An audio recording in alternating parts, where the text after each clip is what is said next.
Hello and welcome to the last of this Samurai series, talking about the impact that Samurai Rugby has had on individuals, people, and the game of sevens specifically, but the wider rugby world. My name is Bruce Aitchison from Happiness is Egg-Shaped, and this is the Happiness is Podcast Samurai series. Today, I have got something that symbolizes the whole of Samurai, somebody who's been a player, been a coach, and then has excelled and gone on to bigger and grander things, but always going to remain part of that Samurai family. I watched a phenomenal video of players talking about this man as a coach, and here are some of the words that were used. Believe it or not, I've made some notes today. We've got patient, intelligent, thoughtful, innovative, part of the family, and then the bit I really loved: red-haired and pasty and fake tan. Because let's face it, we can get emotional, but we still like to have a pop at our mates and our coaches and the people we respect. So without any further ado, let's bring in Mr. Australian Sevens Rugby, Tim Walsh. Hello, sir. What an intro. Mate, I was in tears. I watched a video that the women did for you just as you were getting to the end of your time, and they spoke with huge passion about you. And then that typical Aussie, I'll give him a cuddle, but then I'll give him a little dig in the ribs as well. Somebody said that you liked a bit of fake tan, but they give you huge credit for that journey, and we talk about journeys a lot. It obviously climaxed with a gold medal in Rio, but what was it like at the beginning? Because you turned it down, didn't you? Yeah, right at the start. I was in Italy, and I was in a piazza eating pizza and drinking Prosecco on a scooter, and I was offered the job to go down and back to Australia and coach the women's team, which at that time I actually rolled my eyes at. I was like, look around, I'm not leaving here. And also the perception I had around women's rugby as well. A year later, I was offered a job as the coaching coordinator within sevens. And I'm sure, we'll elaborate a bit later, but the only reason really was offered that job was because of my experiences with Samurai and as a player of sevens. But yeah, returned to Australia and got involved in men's and women's. But within 6 months, I realised what a twat I had been initially to be so dismissive of it. And then the ensuing 6 years basically changed my life and built up relationships and emotional intelligence and different things that I grew as a person throughout that period. With the players, but it was a incredibly successful but very emotional and a lot of personal growth within that time. And I think for every word that those players say about me, it's returned 2 or 3-fold because of the gifts that I was been able to experience with them. Sevens is different from 15s. There's fewer people, so the relationships, do you feel they get deeper? Are they stronger in sevens? The relationship of the coach slightly different? They are, and I think those of us who know the game, your job is a little bit different, and you're a jack of all trades, master of some. You don't have 10 coaches running around, one specifically defense. Through COVID, which we've experienced, there was me. Like coaching an international team in the Olympics. You were coaching everything. So there's that kind of technical stuff. So your skills are magnified there. But then, like you said, you're on the road for 3, 4, sometimes 5, 6 weeks in a pretty small group. So your personality is magnified. How you handle other people, how you handle your teammates, and by virtue of that, you become closer. And that's a really powerful thing. Like if you don't manage it well, it can be the opposite, obviously, and you don't recruit the same thing. Again, everything you do is magnified, but it is a different of those the sheer numbers of the squad that you that you're involved in. So yeah, those relationships become closer, and it can really again be a really powerful sort of competitive advantage if you get it right. So you've been on the road with this team of girls for however many tournaments. You've seen them at their best, their worst. You're in an airport lounge, your flight's maybe delayed. Did you sometimes just have to take yourself away? Because I heard a quote that you said, being their coach is like being the only guy at a girls' school and you just get bullied every day. Well, you heard the fake tan comment as well, which actually wasn't far from the truth, but yeah, it is. It is. Yeah, it was. You get ganged up on, and you become very authentic and very vulnerable. And I think it's a beautiful thing too. Like, I think it's made me a better coach of as a whole, a better coach to coach men or women or in business. I think it just it certainly gave me some attributes. But yeah, there are definitely coping mechanisms that are required to. For me to be at my best, I need to be able to do this. And it's quite funny. When my wife was pregnant and I was coaching the women, she bought me a book, and the book was Raising Girls. So I thought, we're having a girl, so I was like, yes. And she already told, like, we'd already been through it all. It was a boy. She gave me this book, and I thought, I must have mucked up. And she goes, no, you idiot. It's to understand women better so you can coach the team better. So it was it's a wonderful book, and it goes from, it was just get an understanding of,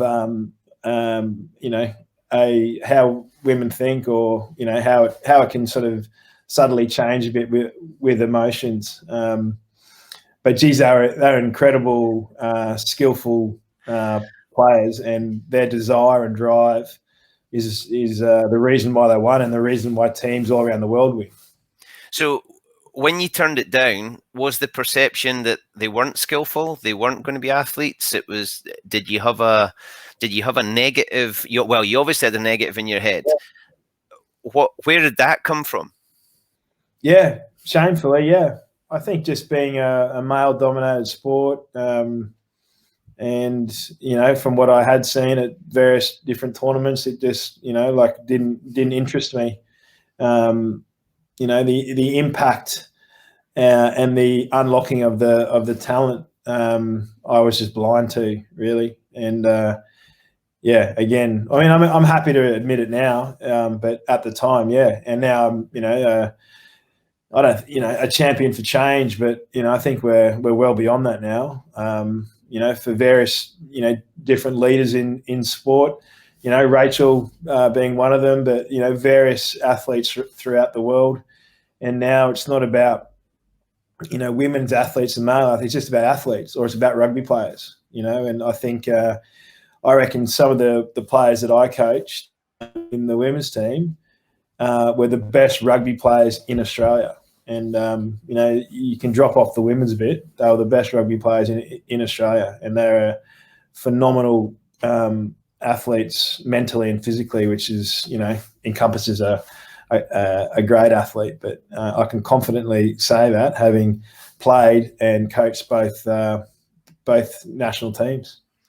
Was there a eureka moment, or was it a gradual process when you were that coaching coordinator? Was there a moment where you saw Elia Green carve it up, or Charlotte Caslick do something on the ball, and you thought, whoa, this is me? Yeah, there was, we ran this TID day, talent identification day, throughout Australia to just recruit athletes and then turn them into rugby players. And Elia Green, at one of our third days, got the ball on the edge and just burnt them, and if she wasn't burning them, she was running through them. She's like, I can't run around you, I'm going to run through you. But she was just this specimen of an athlete, name I'd never seen before on a women's rugby field. And then Charlotte Caslick, again, these braids, ribbons, probably wears more fake tan than what I do, but she was ripping 15-meter passes left and right, had the vision of one of the greatest players, and I was just, again, looking back, I go, this is unbelievable. Like the potential which this game now had, or always had, I just didn't see it. But if we can harness these athletes and get them together, then we're going to change. Like I say, change the game, but we're going to support the growth of rugby through a change of perception, which I was guilty of. And I know as a fact that not only me, but through the Rio Olympics and beyond, you've got audience and spectators watching rugby on joint events, and they come off just like, oh, I want to see more of the girls play, or I had no idea they were so skillful. It was like, hey, no, did I? but guess what? Yeah. One of the best bits about Rio, I think, was that the women's tournament almost kicked off the Olympics. Yeah. So people were in the Olympic fever, and the thing that was fueling it at the beginning was the women's game, and it probably was a eureka moment for quite a lot of people. Yeah, look, from an Australian point of view as well, it was pretty unique, but because it was right at the start. Australia won a gold medal in Australia at the time morning, 8 a.m. It was a rugby game against New Zealand. And so the whole of Australia was watching it on the East Coast mostly, but the whole of Australia because it's the Olympics. And they won an Olympic gold medal against a rugby nation of New Zealand. And then 3 days after, Australia didn't do that well in the medals. So it was just continual rolling of the rugby. So it had a massive impact from that point of view. But then there was also this moment. It was Australia versus USA, and Victoria Flowhaven, I think it was she's like Elliot Green, this powerful, elegant athlete, and she was just flying down the sideline, score for all money, and then Charlotte Caslick was at sweeper from the other side of the field. And she's this, lean, and she was, very skinny then, but lean athlete, but just gracefully, just almost like the Terminator, though, just coming across the field with their braided hair, ribbons, and I'll add the fake tan, and just and she absolutely belted her, like crunch tackle into touch. And then she bounced up in the air, threw a pigtail over the shoulder, and almost was like a catwalk over to her next job, before Victoria had even got up or even had a breath, and I was just like, oh my God, that was a moment I thought that just shifted all perceptions around the ability, the skill, the marketing of a game changer for rugby. Those two moments really stood out with me at the Olympics, and again to see the game grow from then.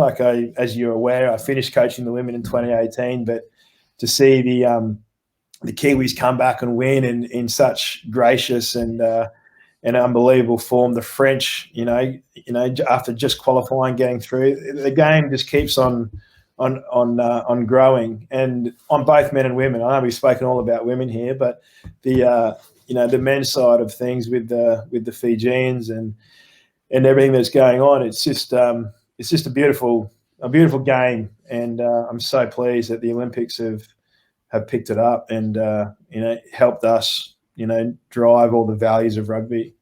100%. It was a real letdown up here because we had that high of watching the Olympic Sevens, fabulous advert for the game of rugby, and like you say, the values of rugby. And then we had the Lions series in South Africa that just left everybody thinking, what the hell have we done to this beautiful game of ours? I love the Aussie bit to all of this.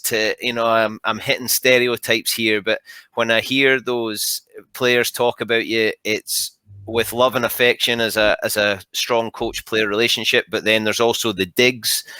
There's the relaxed nature that we see on social media, which is a small and sometimes false window into what's actually happening. But when it comes to sport, Aussies flick that switch and it's all on. You love, whether it's the Olympics or it's rugby or it's cricket, whatever it goes. I heard you talk about when the girls went into the village and there was all these stars, but you treated it just like a big sports day. But a big sports day in Aussie is a big deal. And then your preparation before the final sounds like you weren't focused. But to me, it's that flow state. It sounds like the stars aligned for you in Rio. Yeah, I think, that's what we're all after as coaches, and we've all been there as players or coaches, where you find yourself in these positions where you're not going to lose. Like everything's just it's the flow, and we're all trying to find it. And very occasionally you get this unbelievable game where both teams are in the same flow, and it's just incredible. And there's a lot of planning and strategic and psychology to try and get there, and the winning experience and form and all that kind of thing. So there's a formula I think we're all aware of, but there's so many factors that go into it. So I won't say it's a fluke, but it's also the way that team prepared, and the Aussie culture is different to anyone else's. That wasn't something right, I'm going to do it like this and we're going to put it in there. It organically happened over a 5-year period. So it's not like I can go to the men's team and try and replicate it. You just wouldn't do it. You just got to analyse, the environment, the culture reflective of your environment, the people, the age, the experience, all that kind of stuff that sort of goes into it. But certainly with the women, it was fortunate in that it was a bit of a blank canvas. There wasn't a lot of preconceptions. There wasn't, this is how we're going to be. Like we're now professional athletes. How are we going to act? So it was a wonderful time to be a coach, because you could have this is how, what's going to work for us. And you're right. Like within that, the dressing room beforehand is ridiculous. It actually didn't sound too different to what Ben Ryan was talking about, like the way that the Fijians were as well. And, you get a Fijian on the field playing footy, Jesus Christ, like you don't want to cross them. But, the women's team were the same. And I think both of them, we both won gold medals. It was, I think we're both in the flow. But when we did walk into the village, we looked at what were the inhibitors to our performance. And one of them, which everyone knows about, is just the ability to handle pressure or stay in that performance bubble and not get distracted. And that was always a concern. You've got these young women that were going to the Olympics for the first time. How are they going to behave in this village scenario? And again, from the moment they walked in to the village, it was like, business time. And they were just like, yeah, we're here to perform. And we did speak about it obviously a lot, but we're here to perform, and we'll celebrate after. And even to the point where we did a recce to Rio a year before. Scott Bowen and I did, who was the performance manager, and I kept sending videos back of the of Rio and in the dressing rooms and different things. And I said, this is where the closing ceremony is. And then the messages came back. I was like, well, where's the opening ceremony? I was like, well, we're not going to that because we've got to play the next day. And then, so it was already just, like I gave them the option. You can go to it if you want. And it was pretty simple. Like they were very mature. And like I said to you, very, their desire to perform was outweighed everything. It was like performance based. So it was like, yeah, of course we're not going, but I just wanted to know where it was anyway, kind of thing. But yeah.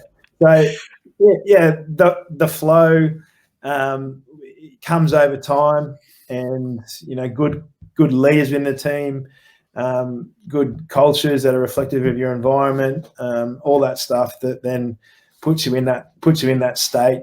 Stability, knowing each player, knowing their roles, the staff, and then it almost becomes you almost run it. It runs itself in the end, and you're just there to just pull strings here and there just to make sure everyone's online. But once you get all those structures and systems in place, it's a pretty nice place to be.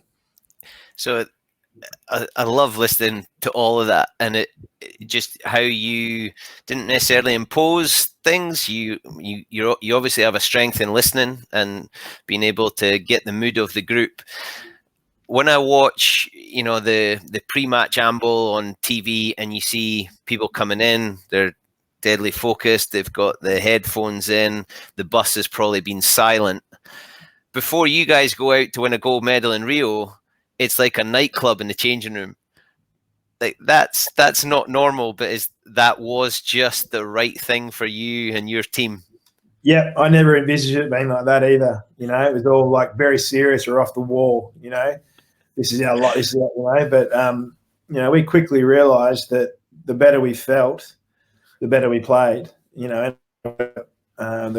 cliche that the women needed to feel good to win, and the blokes need to win to feel good. And that certainly resonated with me, because no matter how well we played, if we lost, you're defined by your result. Life sucked. But you need to put yourself in that position where you're feeling good, and that's with trust and stability within your team. I think we were very stable going in. The team, they probably knew the team before it was even named. Like, there might have been a contentious one player, but gave them enough stability and confidence that they were in this position. But at the same time, that group of players weren't that type of players where they were resting on just being there. They were a group of individuals that it was never enough. They always wanted to be better, and that was the perfect storm from a coach point of view, is that you could keep them together or keep them in this, whether they play bad or not. That they're the right people for the job, and you show them confidence, and they're not going to stop and rest. They're going to just keep working and getting better. And then, to the dressing room kind of thing, was just how they prepared, how they got in the zone. And it was this, there's a couple of songs, but there's this one country and western song that, if you heard it, you wouldn't ever get scared or think, oh shit, they're coming. But it ended up becoming almost like a death rattle. Like, other teams would hear it and they'd be like, oh shit. Like that bloody song that drives me mad and doesn't have any sort of connotation of fear became our death rattle to going out and playing, and it was quite funny. It just sounds awesome. I love it. So let's rewind a little bit then, because probably most people want to talk to you about that, and I love hearing about that journey, especially with the change of perception. I'm married to a female head of PE, an athlete. I've got 2 daughters, so having these positive role models, and I've probably changed my perception. I think I need to read that book that you were talking about before, though, because any help is bloody welcome, let me tell you. But you travelled overseas. You took quite a big gamble, but it's probably something that in Australia it's a bit of a rite of passage, isn't it? Yeah, I think we're isolated over here, and the Aussies love to travel, and I'll certainly be encouraging my kids to go and travel. I just think you just get so much self-awareness and experience in a different way of looking at things from travel. And I certainly, from a career or from a coaching point of view, like, I didn't even want to coach, to be honest. Like, I did all these degrees in different things and wanted to go and work in a bank, run businesses and stuff. But I sort of ended up in here, and I coach like it's a business as well. Like, I run it like a business, but I didn't have any intention of doing it. But then when you do it and you love it, and you're almost running a business within a game you love, it's pretty cool. But then you reflect on it and go, like, why have I been, relatively successful at this job?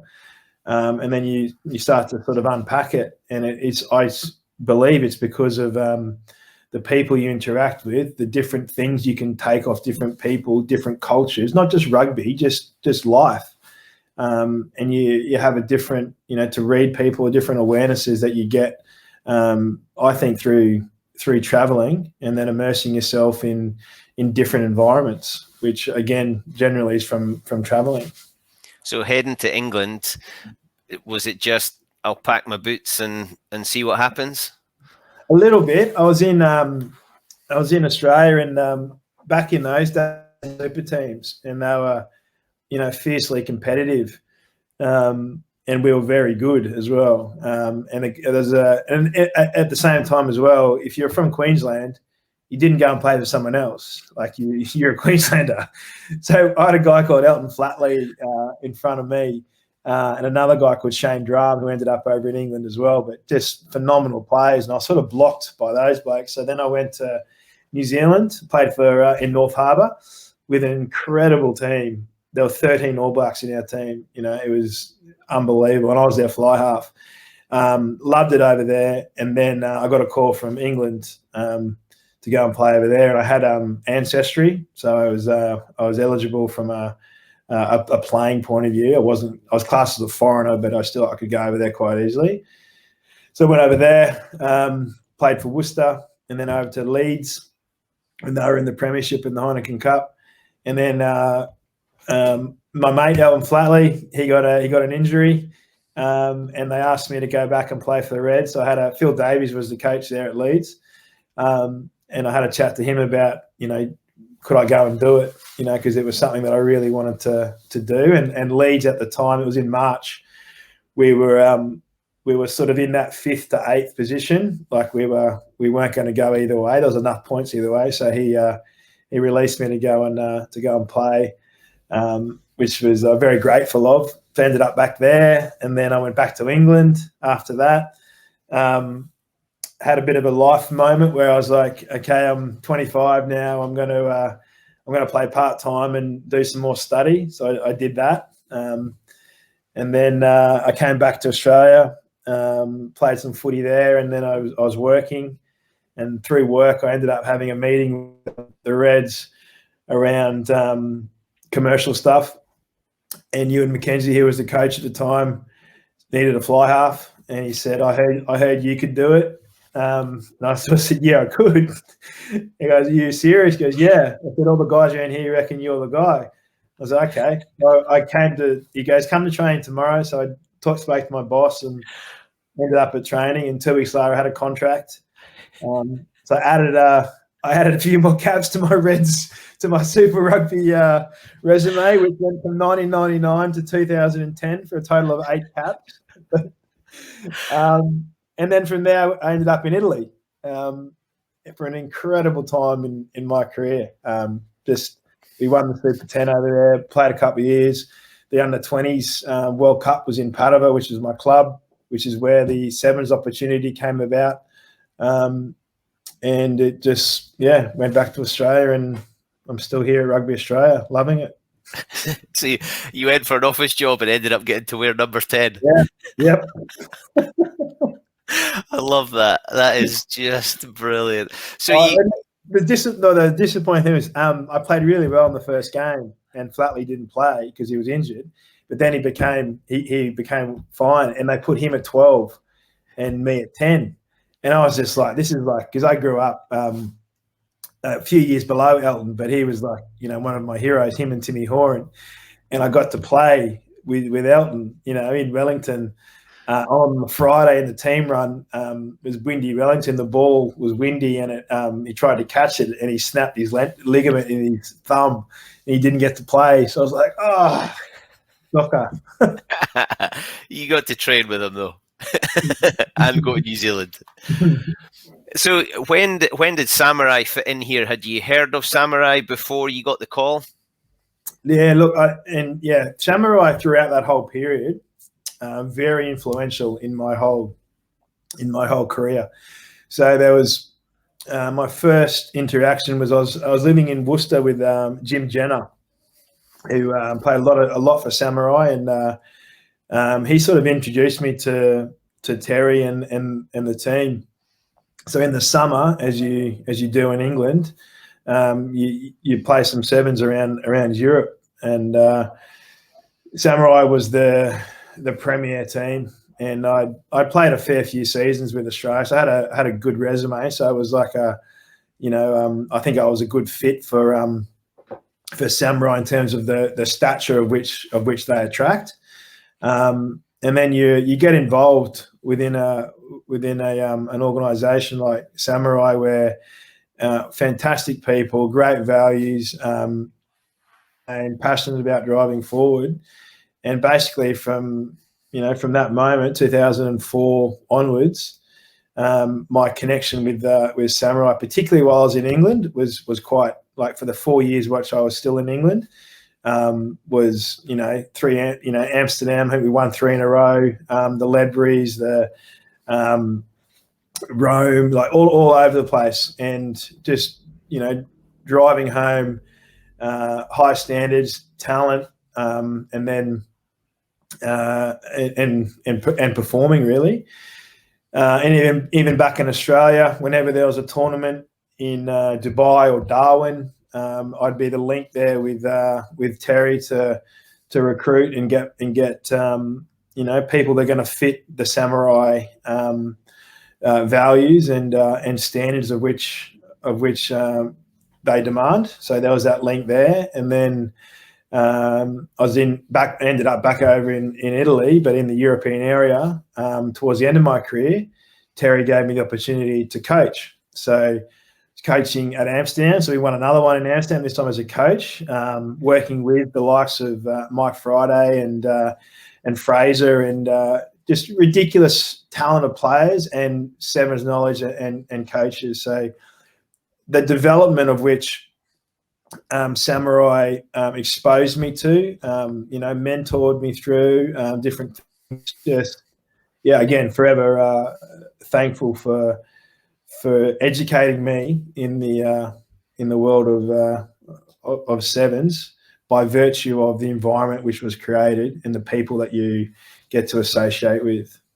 It's a completely different beast, though, isn't it? The invitational thing to having a squad that you can prepare over a period of time. But Samurai continues to hit such high standards, and with high standards comes success in what would be a result. When you rock up to an invitational tournament as a player, and you might have heard of him and you played against him and you maybe met him or went to school with him, or you know how it works. The rugby world's small. What's the magic dust to bring a team together over such a short period of time? Yeah, I think your recruitment initially is just getting the right people, and that's what Samurai was so good at. Through a longevity and experience, they could tell which was going to be the right mix of people that were going to gel together. And then the moment you get to the airport or wherever you're going, you're just filled with excitement because you know that you're like-minded people, you're very skillful, you have this IP that other teams often don't have because they are of such a standard. So you can quickly, as a player and as a coach, quickly figure out what each other's role is and then put it all together. And I think that's the beauty of Sevens to an extent, is you don't need 15 players to gel together at any one time. You only need 7. So you can do it a little bit quicker.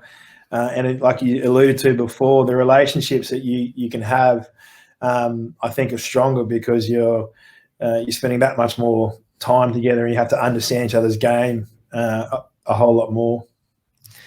Was there a moment where somebody just did something you thought, wow, who's this guy? Or was there somebody who rocked up and you thought, sweet, I've got him on my team? Were there players that gave you a huge buzz that you wouldn't have been able to play for at your club because you weren't in the same place or your country? Oh God, yeah. There's always a couple of those guys. I think in Amsterdam one year we had David Stretch. He was just electric. Simon Hunt was just a freaky Sevens player, like unbelievable off the field as well. Yeah, let's not talk about that. Yeah, you just know he was just a machine, and he just knew the game. Ben Gollings and I are quite tight still, like just his athletic, sort of prowess, but he's just knowledge around how to play the game. And this is. We started together, actually, Australia, England. That's how we sort of met.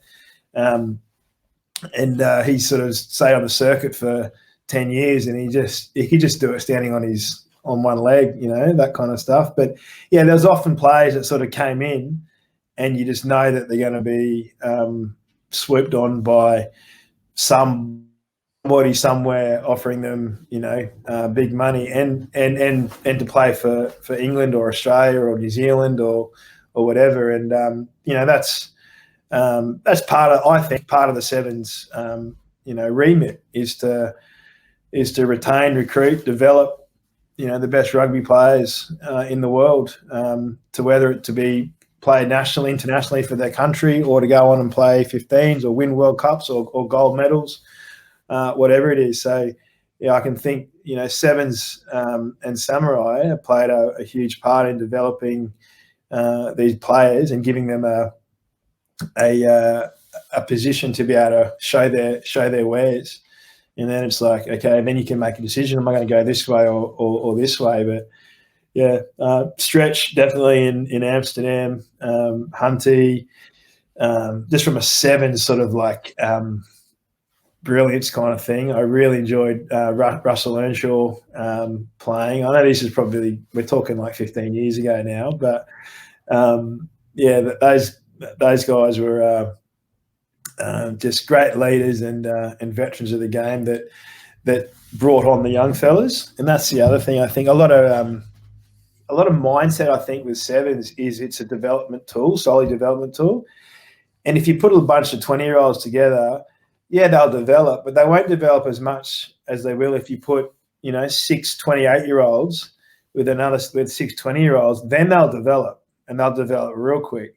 So if you go to play for Samurai and you've got, Ben Gollings and Rob Vickerman and Rusty Earnshaw and Simon Hunt running around, and then you've got these, 20-year-old Dave Straddles and, Rico Gears or whatever running around, then they're gonna accelerate their growth a whole lot better. And that's what I identified with Samurai, is that it was a launching pad for players, whether it be to go and play for their country in Sevens or go off into Premiership or 15s or wherever. But you just knew that if you were picked for Samurai, that you were going to learn quick, and it was like an apprenticeship. You were going to come out the other end knowing whether you're going to make it or not.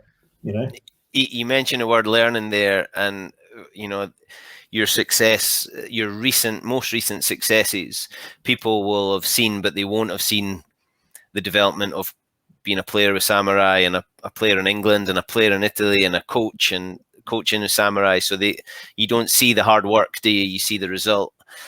I take it from each thing you were taking something like that. I would change that. There's a guy, there's a speech, there's a moment, there's a feeling. Were you always gathering these little gems? Yeah.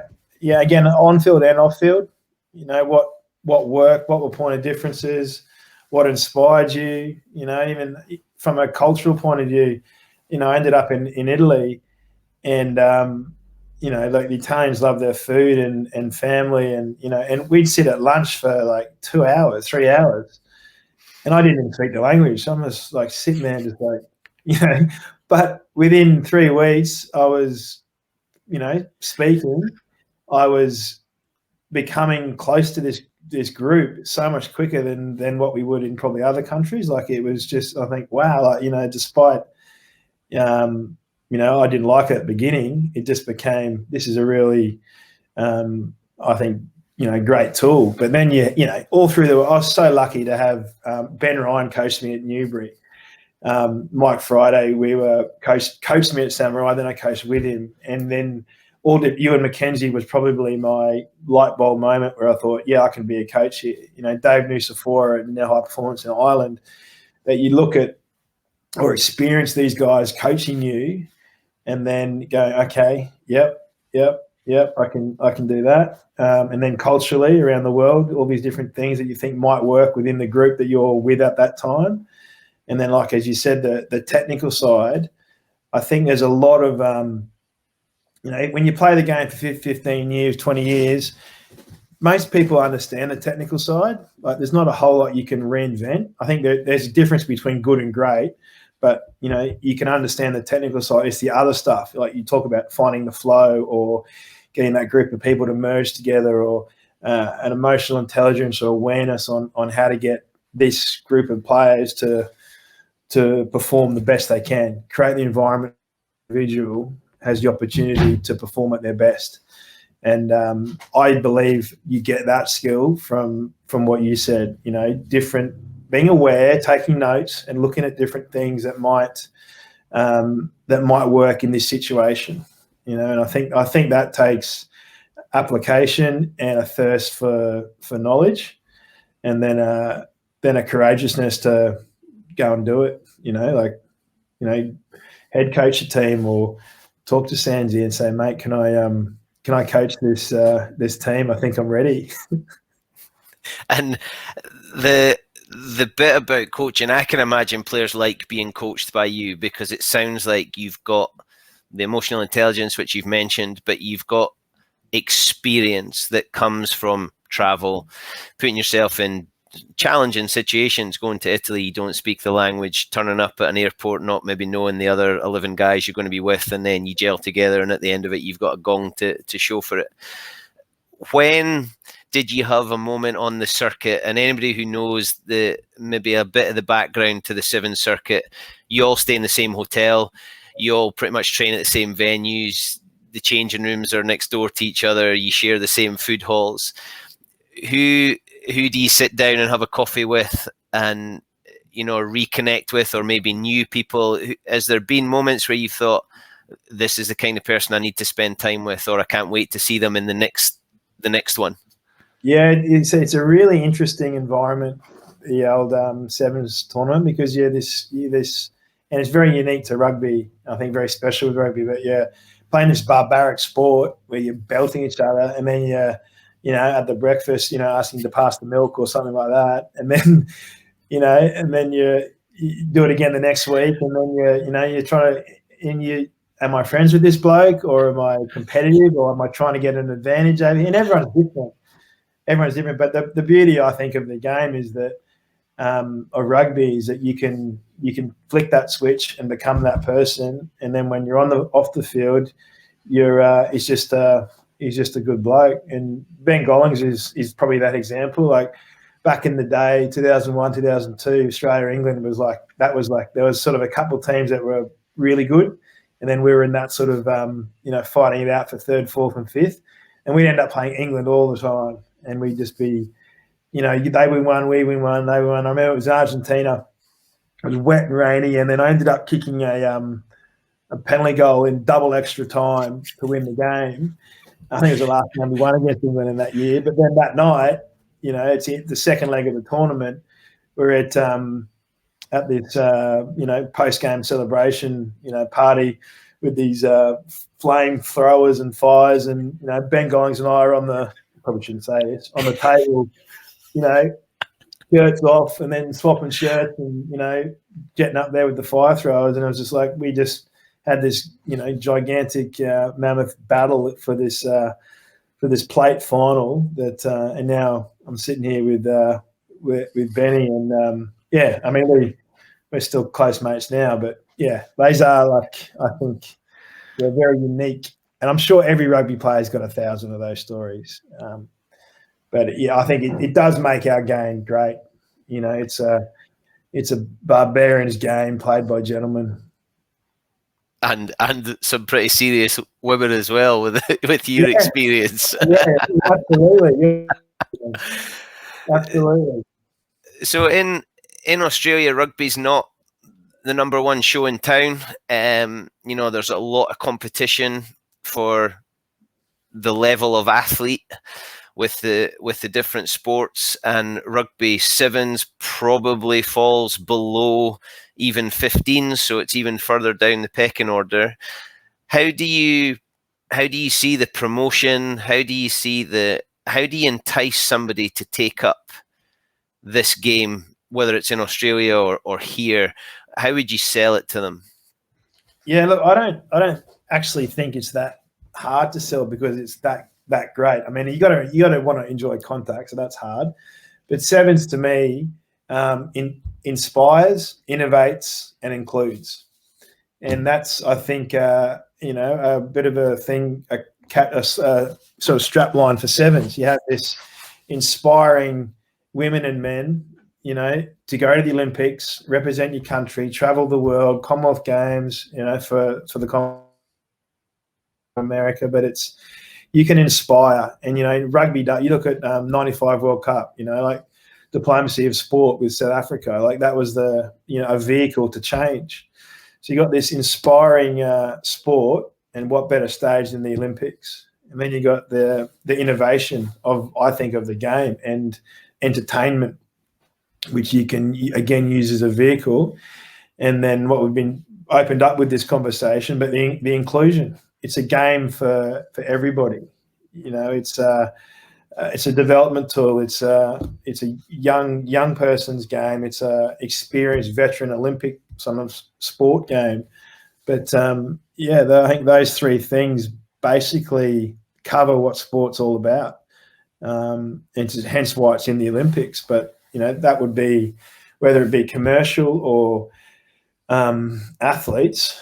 You can go and play sevens, and that's what you're gonna get out of it. And again, I don't think there's too many people around the world that would argue the style of people that play rugby, and that's our biggest sort of selling point, I guess, or is that they're genuinely good people that run around and beat each other up and bleed, but they're underneath it all. They're pretty intelligent and emotional and a loving of life and sport.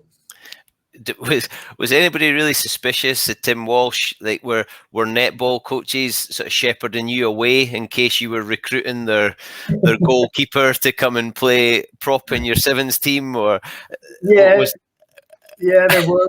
Yeah. Like obviously with that TOD day, and even now recently, like with the success of Carlin Isles and Perry Baker, and there's a heap of them, to be honest. But yeah, like Ilya Green, we took from the track. I say we take from the track. She made a choice. Trey Williams is our most recent one.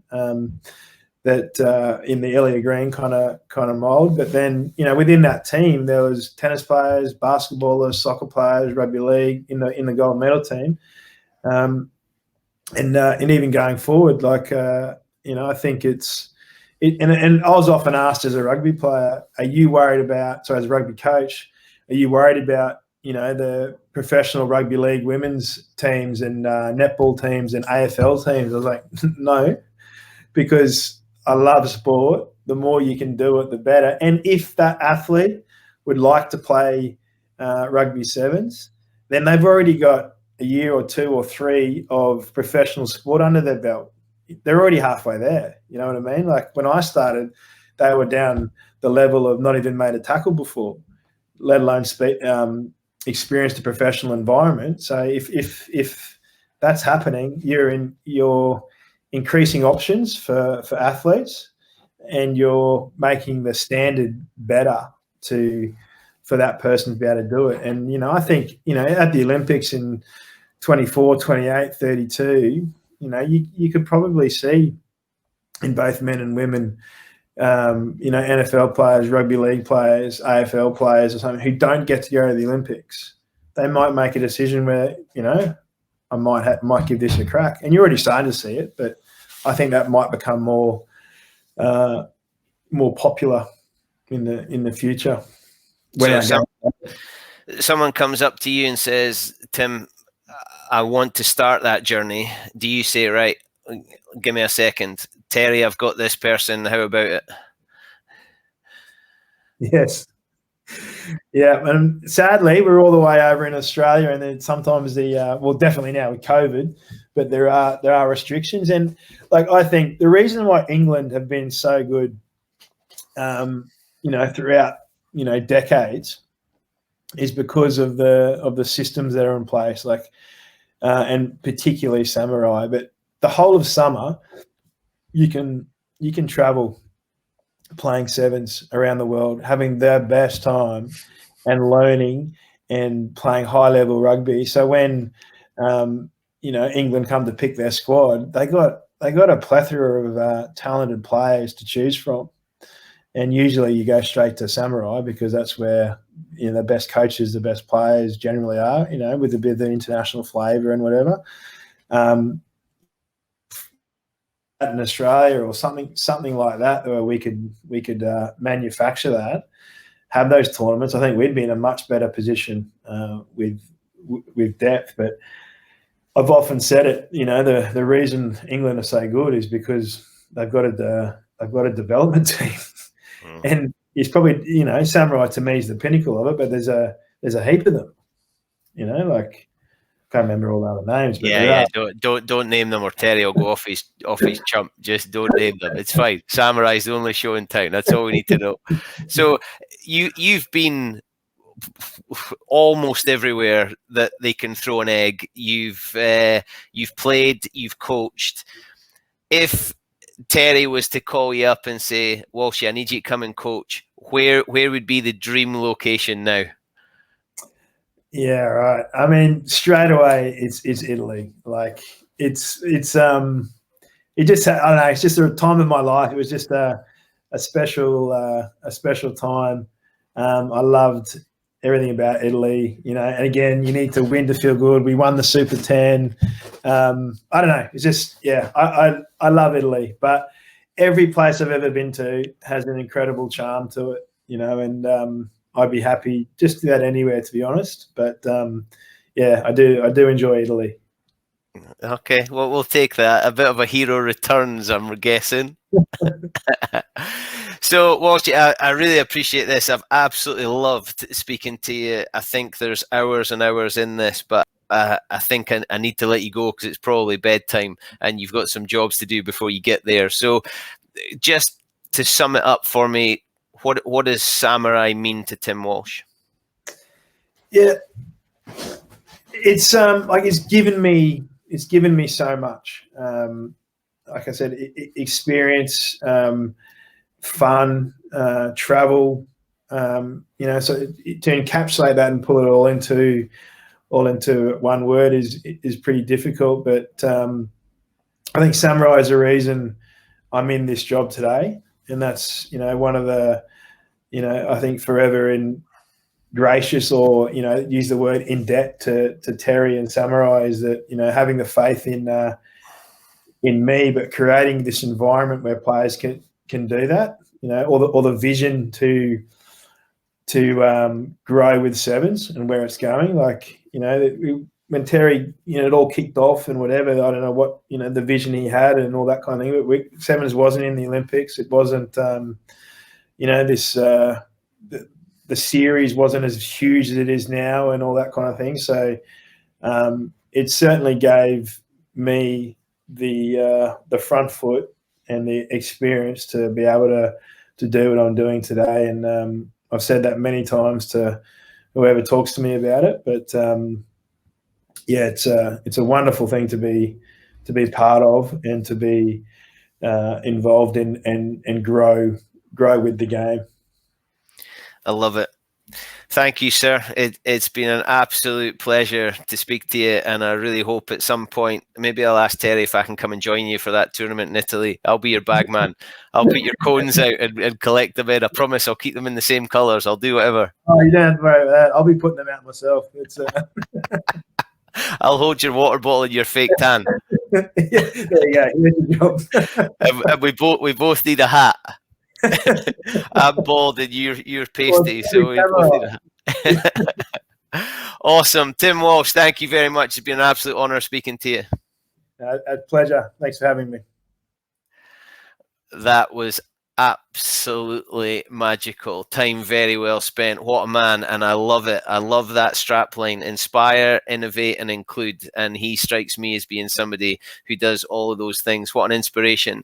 And there is a heap of stuff online that you can check out with people talking about how he's inspired and what he's done to help grow the game and develop athletes. But that Aussie thing, he just seems like a bloody good bloke, and proud to be part of the Samurai family along with him. If you've enjoyed it, please catch us on Acast, Spotify and Apple. Leave us a review. Tell your friends. Subscribe. You can also watch on Facebook and YouTube. But for now, my name is Bruce Aitchison from the Happiness Is podcast, and my happiness is very, very much egg-shaped. I look forward to speaking to you all again very, very soon. Stay safe.